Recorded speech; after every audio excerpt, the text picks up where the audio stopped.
नमस्कार, स्वागत आपका न्यूज 24 पर। मैं आपके साथ पूजा राठौर शर्मा और इस वक्त हमारे साथ आप सांसद संजय सिंह जी जुड़ गए हैं सीधा। अरविंद केजरीवाल के इस्तीफे की खबर के बीच राजनीति में एक नया भूचाल यहां देखने को मिल रहा है और संजय सिंह हमारे साथ है। तो संजय सिंह, ये कौन सा मास्टर स्ट्रोक खेला गया आम आदमी पार्टी की तरफ से? लंबे वक्त से जब जेल के अंदर थे, इस्तीफे की मांग होती रही, तब नहीं दिया, अब क्यों?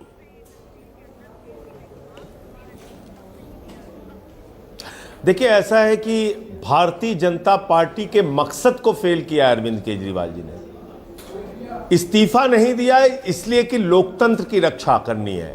इस्तीफा नहीं दिया क्योंकि संविधान को बचाना है। इस्तीफा नहीं दिया क्योंकि आम आदमी पार्टी को बचाना है। इस्तीफा इसलिए नहीं दिया कि अगर अरविंद केजरीवाल जी इस्तीफा दे देते तो अलग अलग राज्यों में विपक्ष की सरकारें गिराई जाती, खरीद फरोख्त किया जाता, सरकारों को तोड़फोड़ किया जाता। इसलिए उन्होंने जेल में रहते हुए इस्तीफा नहीं दिया। अगर उसूलों और सिद्धांतों की बात आप करेंगी तो 49 दिन की सरकार, जिसमें वो 5 साल के लिए मुख्यमंत्री बने थे, सिद्धांतों की बात आई तो 49 दिन की सरकार से उन्होंने इस्तीफा दे दिया था। उन्होंने कमिश्नर के पद से इस्तीफा दिया। कोई पद का मोह अरविंद केजरीवाल को नहीं है। आज जनता के बीच में जाएंगे और वो पूछ रहे हैं कि ईमानदार है या गुनहगार केजरीवाल, ये आपको तय करना है। प्रचंड बहुमत से फिर से जीत के आएंगे, जैसे 67 और 62 सीटें पहले लेके आए। और उसका कारण है बहुत साफ तौर पे, एक ऐसा मुख्यमंत्री जिसने बिजली फ्री दिया, पानी फ्री दिया, शिक्षा फ्री दिया, इलाज फ्री दिया, बुजुर्गों की तीर्थ यात्रा फ्री दी, माताओं बहनों के लिए बस की फ्री यात्रा कराई और बावजूद इसके मुनाफे का बजट दिया। एक भाजपा शासित राज्य आप बताइए जहां पर इतनी सुविधाएं जनता को फ्री में मिल रही हैं और उसके बावजूद मुनाफे का बजट हो। और क्या है ये केस? झूठ का पहाड़। एक सबूत नहीं मिला केजरीवाल के खिलाफ, न कोई संपत्ति, न कोई गहना, न कोई जमीन का टुकड़ा, न कोई फ्लैट। आपने एक झूठा बेबुनियाद केस खड़ा किया और अब तो सुप्रीम कोर्ट ने भी कह दिया कि सीबीआई ईडी तोता है। उसी तोते का इस्तेमाल करके मोदी और अमित शाह जी ने गिरफ्तारी कराई है। जरा सी भी नैतिकता हो तो अमित शाह को इस्तीफा देना चाहिए अपने पद से। एक चुने हुए मुख्यमंत्री को, एक लोकप्रिय मुख्यमंत्री को काम नहीं करने दिया गया और उनको बार बार गिरफ्तारी से लेके बार बार उनके कामों में अड़चने लगाने का काम किया गया। तो दबाव, क्योंकि भाई सुप्रीम कोर्ट से भी तो सशर्त ही जमानत मिली ना, जिसमें वो मुख्यमंत्री वाला कोई काम नहीं कर पाते, सचिवालय नहीं जा पाते, कोई फाइल साइन नहीं कर पाते, और ऊपर से एक दबाव जब बीजेपी विधायक राष्ट्रपति के पास पहुंच गए चिट्ठी लेकर। तो क्या ये भी एक दबाव था या एक सहानुभूति हासिल करने की कोशिश? अरे मैडम, आप एक चीज बताइए, अरविंद केजरीवाल के काम में कब अड़चन नहीं लगाई गई? अरविंद केजरीवाल देश के वो मुख्यमंत्री हैं आजादी के बाद जो एलजी के घर 9 दिन तक धरने पर बैठे रहे, मोहल्ला क्लिनिक का काम कराने के लिए, राशन की घर घर डिलीवरी कराने के लिए। तो अरविंद केजरीवाल के किस काम में अड़चन नहीं डाला गया? हमारी सर्विसेज की पावर छीन ली गई, हमारे सारी ताकत छीनी गई, बावजूद इसके उन्होंने लड़के काम किया है दिल्ली के लोगों के लिए। तो इसलिए ये तो बेबुनियाद बात है कि सुप्रीम कोर्ट ने कोई ऐसी शर्त लगा दी। अरे भाई, कोई ऐसी शर्त नहीं लगाई जिससे वो अपना कोई जरूरी काम नहीं कर सकते। नहीं तो अब तो वो मांग करें आप नवंबर में आप करा लीजिए विधानसभा चुनाव, समय से पहले करा लीजिए।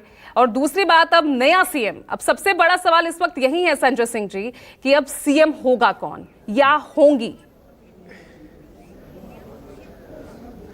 देखिए, ये तो हमारे भारत के प्रधानमंत्री जी कहते हैं 1 नेशन 1 इलेक्शन।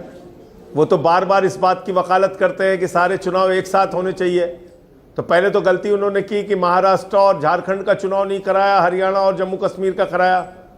तो अब तो अगर मान लीजिए नवंबर में चुनाव है महाराष्ट्र और झारखंड का, उसी में दिल्ली का भी करा लें, क्या समस्या है? फिलहाल ये चुनाव आयोग को तय करना है। आज केजरीवाल जी ने मांग किया है कि नवंबर में चुनाव करा लें, हम उसके लिए तैयार हैं। तो क्या लग रहा है आपको, कौन कौन से चेहरे आपको लग रहे हैं? क्या मैं इस वक्त दिल्ली के भावी सीएम से बात कर रही हूं? क्या मैं ऐसा कह सकती हूं? ऐसा बिल्कुल आप न कहिए और ऐसा कोई कंफ्यूजन अपने दर्शकों के बीच में भी मत पैदा कीजिए। मैं फिर से दोहरा रहा हूं, अरविंद केजरीवाल जी ने आज अपनी स्पीच में कहा है विधायक दल की बैठक में तय किया जाएगा अगला मुख्यमंत्री कौन होगा। तो क्या सुनीता केजरीवाल, क्या वो हो सकती हैं?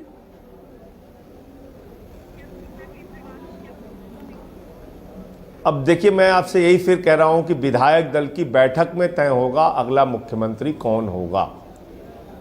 तो ऐसे में संजय सिंह जी, क्योंकि हरियाणा का चुनाव, वही रिपीट कर सकता हूं बार बार, बिल्कुल, क्योंकि हरियाणा का चुनाव, उसी को लेकर अरविंद केजरीवाल, उनका बाहर आना, उसको जोड़कर देखा जा रहा है।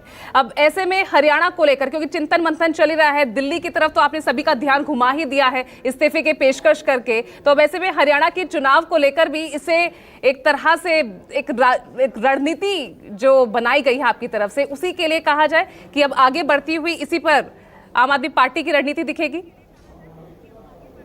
नहीं, हरियाणा के चुनाव में भी केजरीवाल साहब की रैलियां, सभाएं वहां पर भी होंगी, वहां पे भी होंगी, और वहां मजबूती से हम लड़ेंगे हरियाणा का चुनाव भी। लेकिन गठबंधन हुआ नहीं ना संजय सिंह जी, गठबंधन हुआ नहीं, एक मजबूती वहां से भी मिल रही थी, एक स्ट्रॉन्ग मैसेज वहां से भी जा सकता था। अब छोड़िए उसकी चर्चा बार बार करने की आवश्यकता नहीं। अब तो एकदम चुनाव की पीक टाइम पे हम लोग हैं, तो अब उसके प्रचार में और उसके अभियान में जुटे हुए हैं। अब समझौता हुआ नहीं हुआ, उन बातों का अब कोई मतलब नहीं। मनीष सिसोदिया, उनका भी अभी हालिया ट्वीट आया है, उसको लेकर आपकी क्या प्रतिक्रिया? Thank you. आखिरी सवाल है संजय सिंह जी। मैं उनका ट्वीट देख नहीं पाया, मैं तो लगातार आप लोगों के सवालों का जवाब दे रहा हूं। मैं देख नहीं पाया मैं उनका ट्वीट, आपके सवालों का जवाब दे रहा हूं। कई चैनल्स पे बैठा हूं, इसलिए मैं देख नहीं पाया। प्लीज